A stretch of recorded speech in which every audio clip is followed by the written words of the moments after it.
Alright, in my vision yesterday, I saw that Mother had this room before me. I better search the room. Who knows? Maybe she left me something behind.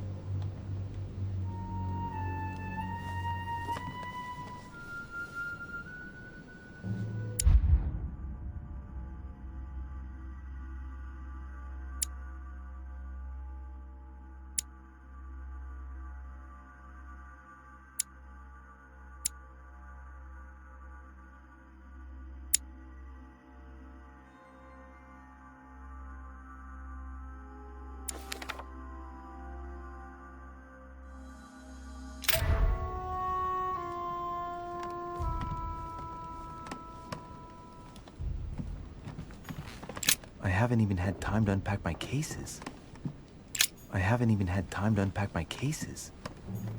Honey, I couldn't have hoped for better. Nothing. The torture of Ixion, condemned by the gods to lose his mind because of his arrogance. The incredulity of St. Thomas. Why is Writing material.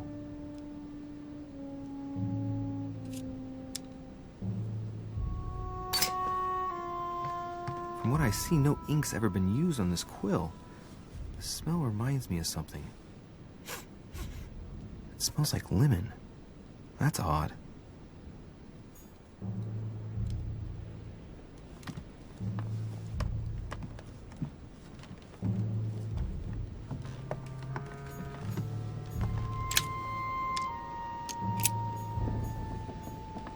Inferno by Dante. Abandon hope, all ye who enter here. Oh, this bookcase is well stocked. Oh, this book has been put back the wrong way round.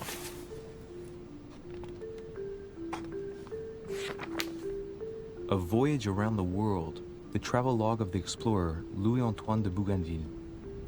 One of Mother's favorite books. What a coincidence. And I don't believe in coincidences. It's just too much. I don't know what's going on here, but if you felt threatened, I'll bet you'd leave a clue, wouldn't you, Mother? Found it. A faint sign of the order, barely visible. Mother, you undoubtedly must have hidden a clue in this book. Let's see if I can find anything else in this room.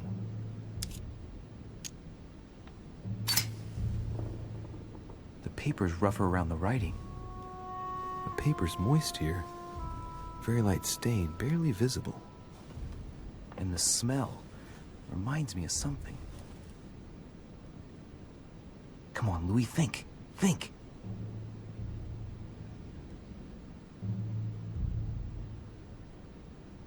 Let's recap. My mother was in this room. I found a rare edition of her favorite book. She must have left something behind. She applied a liquid to the book. She must have used the writing materials. The quill has been used, but not with regular ink. A message using invisible ink. I bet she used a lemon to leave a message. Now, how do I reveal the message?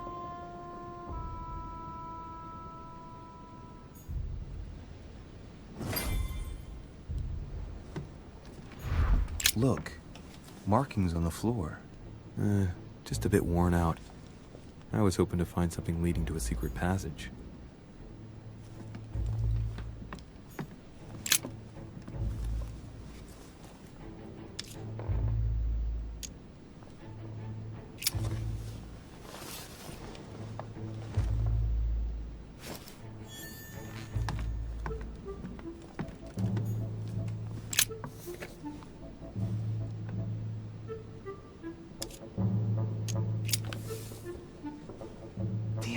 I'm making a serious mess here. It's no good. Might have worked if the writing had left marks in the paper, but no. There's only traces of lemon. Luckily, I've only put ash on part of the message.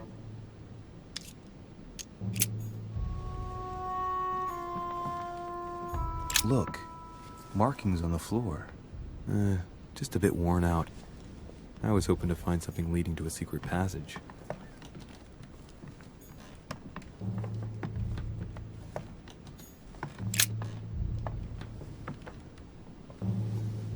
There's a circle around the lock here.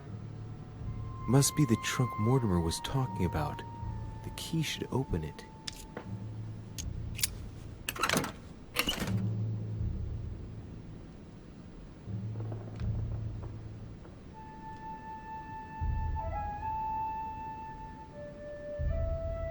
There's a note.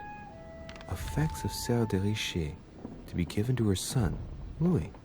I should probably take it. I have no space left. I'll retrieve it later. Saint Jerome and the Angel. Yet again, art with political undertones with an image of a saint hearing voices.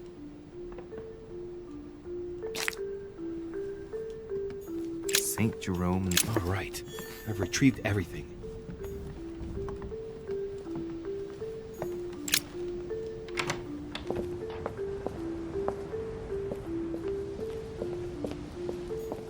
Priest's robe, crosses.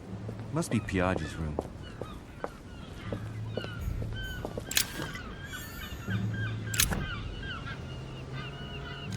Honey, the remedy of the gods.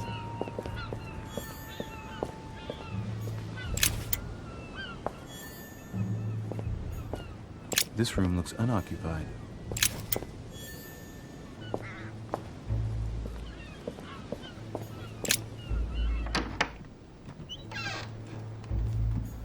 Torture of Ixion, condemned by the gods to lose his mind because of his arrogance.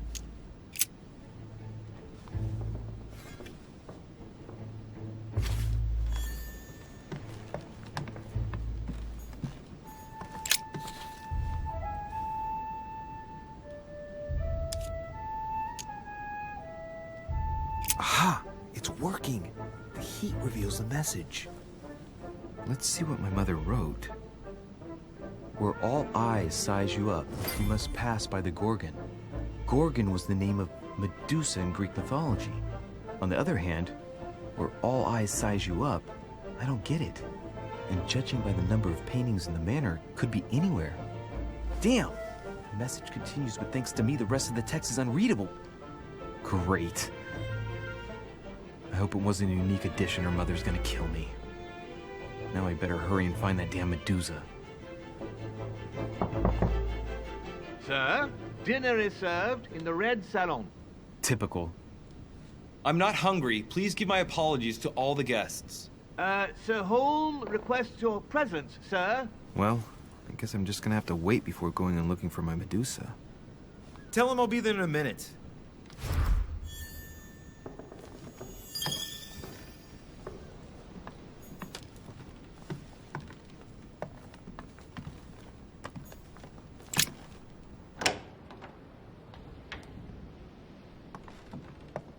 If I get a chance, I may have to take a little tour through the rooms of the other guests.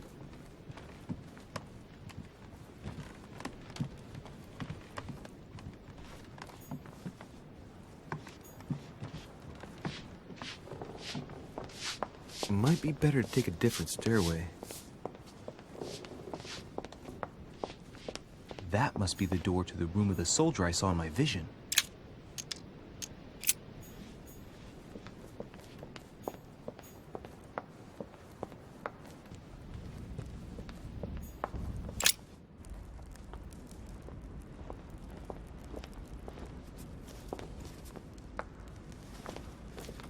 Excuse me, Monsieur de Richer. I really need to talk to you. Hello. You're Elizabeth Adams, aren't you? Yes, I regret that we haven't been properly introduced.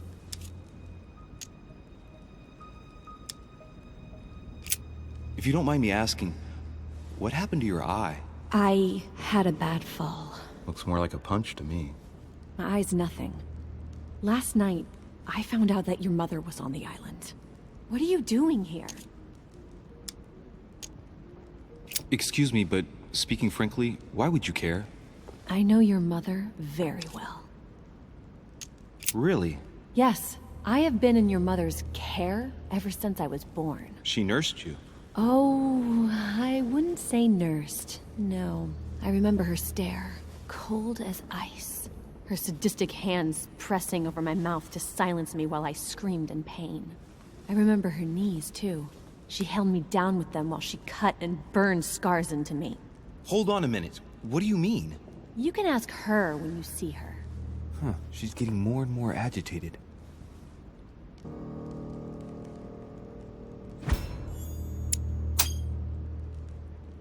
And next you're gonna tell me my mother's also responsible for that scar on your head? My heart stopped twice during the operation. I lost my memory for 6 months. You obviously have no idea of the abuse your mother inflicted on me. Wait. There must be some kind of mistake. My only mistake was ever meeting your mother. She's able to describe every detail without hesitation or getting flustered. It's becoming difficult not to believe the poor girl. Look, I've got to go. Wait. I need to know more about you and my mother. Why did she put you through all of that? There must be some reason for what she did. What's the point of rubbing salt in the wounds? Elizabeth, confiding in me might ease your burden. Let me relieve you of some of your suffering. Relieve me? Do you even hear yourself? Do you really think that by confiding in my torturer's son, I will be healed as if by magic? That it will bring my smile back, or let me sleep at night? Look, you don't seem like a bad person, and I'm sorry you have to find out your mother's true colors like this. But I'm not going to pity you. Everybody has their cross to bear. I know your little game. You're no different from the rest of them. You couldn't give a damn about me. The only thing you're interested in is finding out about your mother. Don't say that. Not everyone wants to use you. Some people care about you, don't they?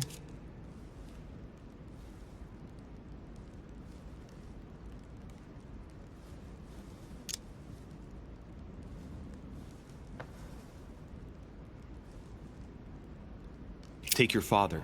I'm sure he tried everything to save you. Sure, he tried everything to keep me from upsetting his political affairs. Once I was declared insane, I was nothing but a burden that got in the way of his career.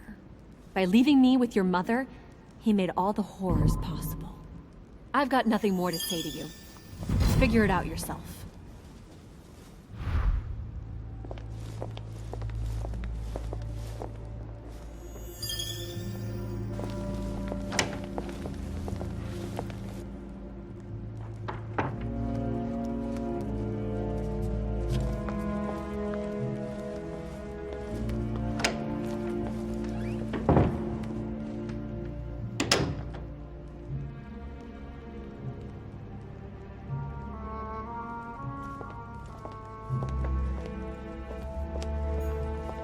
What can I do for you, sir? I am at your service, day and night, sir.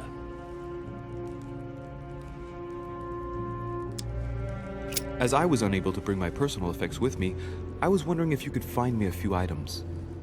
Of course, sir. What would you require?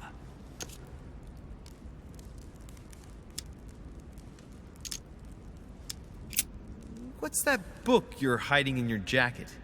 The Sorrows of Young Werther by Goethe, sir. And I am not hiding it. Hand it to me, please. It is damaged, sir. I would never dare lend sir a book in such a pitiful state, sir. I took it to restore.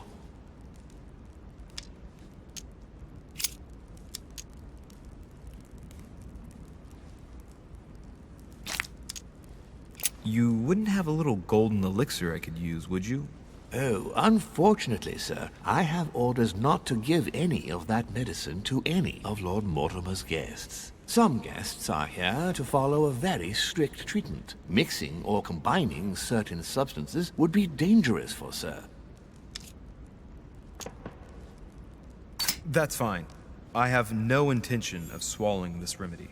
You see, I generally use it to put the shine back on my shoes. But maybe you'd rather I ask permission from Lord Mortimer. Where is he? I'd like to tell him about my shoe problem. Sir need do nothing of the sort. There is no reason to disturb Lord Mortimer with this small matter. As you wish. Here you are, sir. I hope sir will have enough with one bottle, as I haven't any more. Oh, I'll make do. It's good of you to get this much. May I do anything else for sir? I still haven't quite recovered after that boat crossing. Would you happen to have any devil's thorn by any chance? I am sorry, sir, but the devil's thorn may be just a plant, but it is also a powerful psychotropic drug that causes undesirable diuretic effects. I would advise against sir taking any.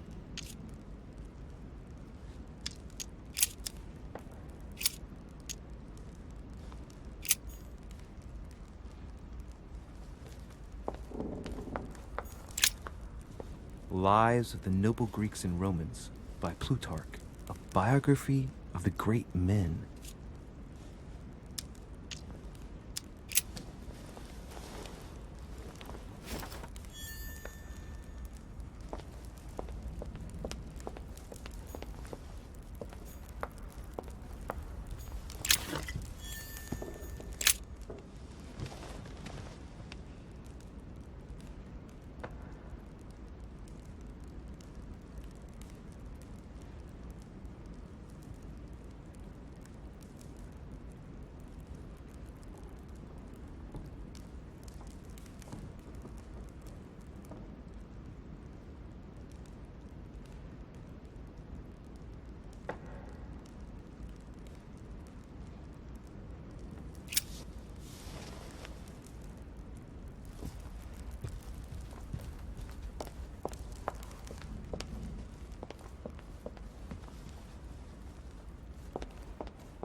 Dear friends, I bid you welcome.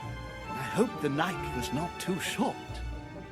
Your Eminence, Duchess, Monsieur de Richet, allow me to introduce our new guests. They arrived during the night. Johann Christoph von Wollner, Minister of Religious Affairs and close aide of Frederick William II, King of Prussia. Napoleon Bonaparte, Lieutenant of the French Revolutionary Army. And Jacques Peroux, French Revolutionary Tribunal Judge. Unfortunately, my friends, Lord Mortimer will not be joining us this morning, but he should be with us later. So, let us begin. What is Mortimer playing at? He tells me to come urgently and he sends no one to meet me? I was only joking. Thank you again for the wine, Your Eminence. It is served every day at the King's table. I am delighted to hear it. Volner and Piaggi seem to be getting along well. My dear Johann, how are you? Glad to make landfall at last. And yourself? Very well. And your husband? He's poorly. The French Revolution gives him terrible headaches. Oh, I understand. I shall feel better too, as soon as the situation is settled. If by chance the French crisis is emulated in Berlin, there will always be a refuge for you in London, my dear. Your offer does you honor. But London is much closer to Paris than Berlin. Beware. The French are capable of sailing up the Thames straight to the Houses of Parliament. Oh, my friend, I am shaking in my clogs.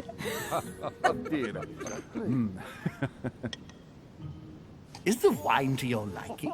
Very much so, Sir Gregory. Such complexity. Typically French. A Sauterne, isn't it? Absolutely. If I'm not mistaken, this is not Lord Mortimer's favourite wine. It is yours. In his absence, I have taken the liberty of making a slight deviation from the rule, but I count on your discretion.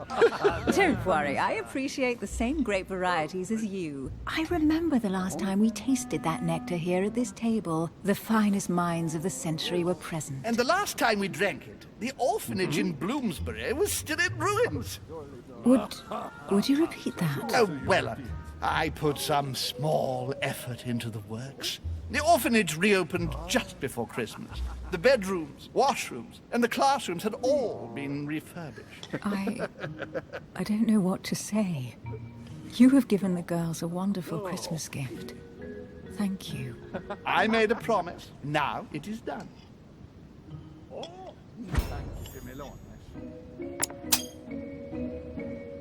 It's the first time I've ever seen her so moved. Just mention that orphanage broke right through Emily's hard shell.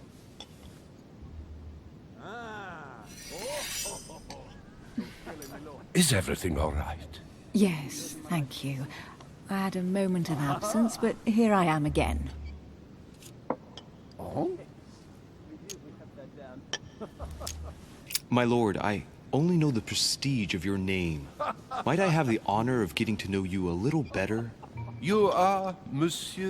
Louis Moras de Richet. De Richet. De Richet. A name with a nobiliary particle. Are you descended from a noble line? Yes, I heard. I am just a simple French citizen. Really? Oh, you seem nothing like a commoner. Especially compared to that wretch over there sharing our meal. Surely not. Not really. Have you any information on this Napoleon? Not really, no. Mortimer is arranged to keep his family out of the harmful reach of Corsican monarchists. Interesting. And that's not all.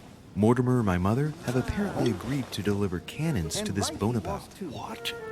Since when does the Order finance wars? Are you sure? Unfortunately, yes. And the fact you didn't know my mother made this agreement makes it even stranger. Thank you, Louis. At least you have taught me something. Monsieur de Richet? It would seem we have common interests. Could we speak in private, please?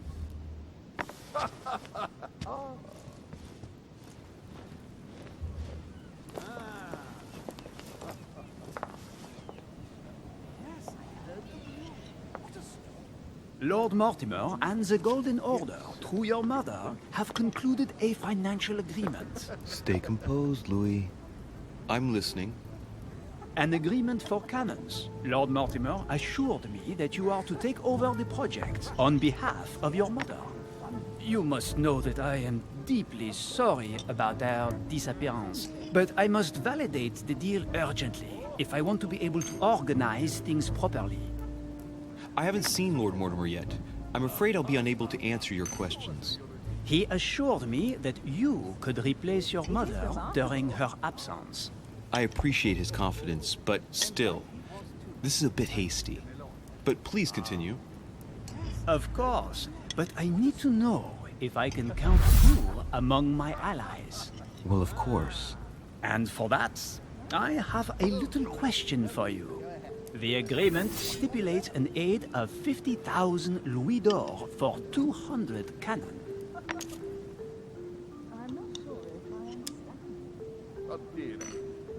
Surely such an amount will buy twice as many cannons. Don't try to pull a fast one on me. We're both young, but we are not naive. Please don't be offended. I just wanted to make sure you knew what you were talking about. And I am reassured. I have one last question I would like to pose to you. We don't know each other yet, you and I. And I need to make sure that we both share the same vision for the future of France. Given the hard times that have befallen our beautiful country, what do you think it would take to restore its luster?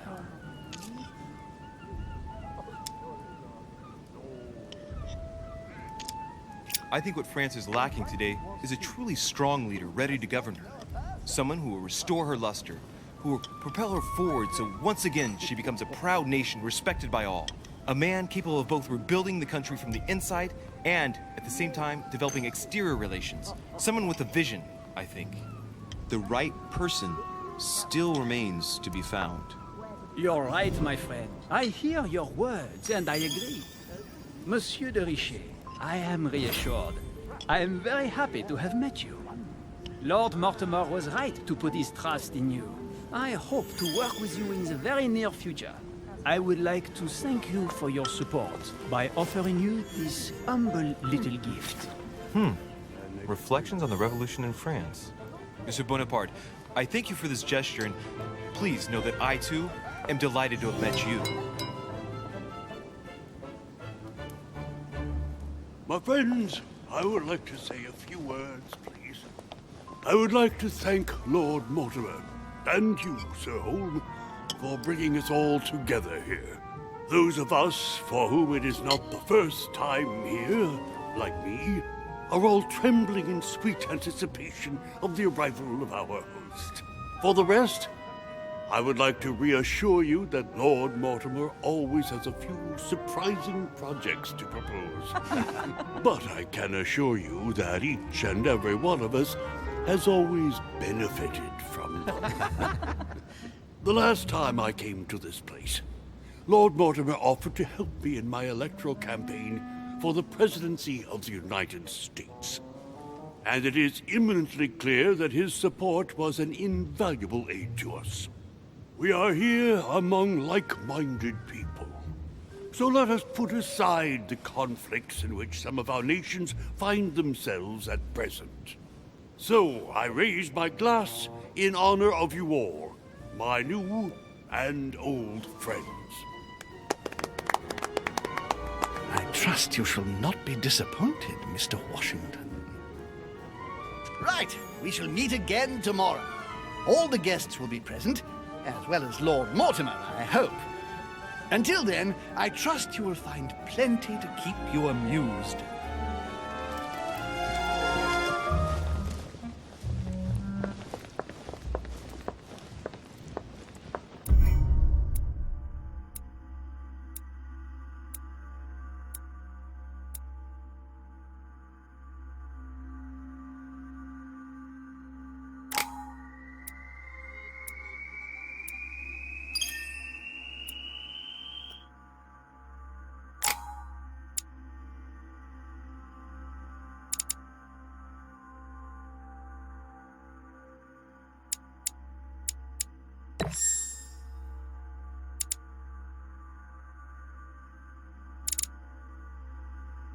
You